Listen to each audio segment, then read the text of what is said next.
গরিব বাবা এবং সোনার মেয়ে। একদিন এক গরিব বাবা তার একমাত্র মেয়েকে নিয়ে ছোট্ট একটি গ্রামে বাস করতেন। বাবা খুব কঠোর পরিশ্রমী ছিলেন, তবে তার আয় অনেক কম ছিল। তার মেয়েটি ছিল অত্যন্ত সুন্দর, সৎ এবং পরিশ্রমী। সারা গ্রামেই তার প্রশংসা হতো। বাবা প্রতিদিন মাঠে কাজ করতেন এবং সন্ধ্যায় বাড়ি ফিরে মেয়ের জন্য কিছু খাবার এনে দিতেন। মেয়েটি পড়াশোনায়ও ছিল বেশ ভালো, এবং সে খুব ভালো মানুষ হতে চেয়েছিল। তার বাবার মুখে হাসি ফোটাতে সে সবসময় পরিশ্রমী ছিল।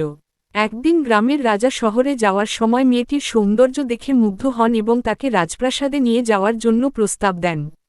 রাজা বলেছিল, তুমি আমার রাজকুমারী হতে পার, তবে তোমাকে আমার সমস্ত শর্ত মানতে হবে। মেয়েটি খুব চিন্তা করে এবং বাবাকে বলে, বাবা, আপনি যেভাবে আমাকে বড় করেছেন, আমি জানি, আমি যদি রাজপদে যাই, তাহলে হয়তো সেখানে কিছু খ্যাতি পাব, কিন্তু আমি চাই আপনার সঙ্গে থাকতে। আমার মন জানে, সেখানে আমার সুখ নয়। বাবা মেয়েটির কথা শুনে খুব খুশি হন। তিনি বলেন, বাবা হিসেবে আমার একমাত্র চাওয়া, তুমি সুখে থাকো। তোমার সোনালী হৃদয় যেখানেই থাকবে, সে জায়গাই হবে আমার পৃথিবী। মেয়েটি সিদ্ধান্ত নেয়, সে তার বাবার সঙ্গে থেকে যাবে এবং তার কাজ শুরু করবে একটি ছোট ব্যবসা করার জন্য। সে যে কাজই করত, তার নিষ্ঠা এবং পরিশ্রমের জন্য সবাই তাকে সম্মান করত।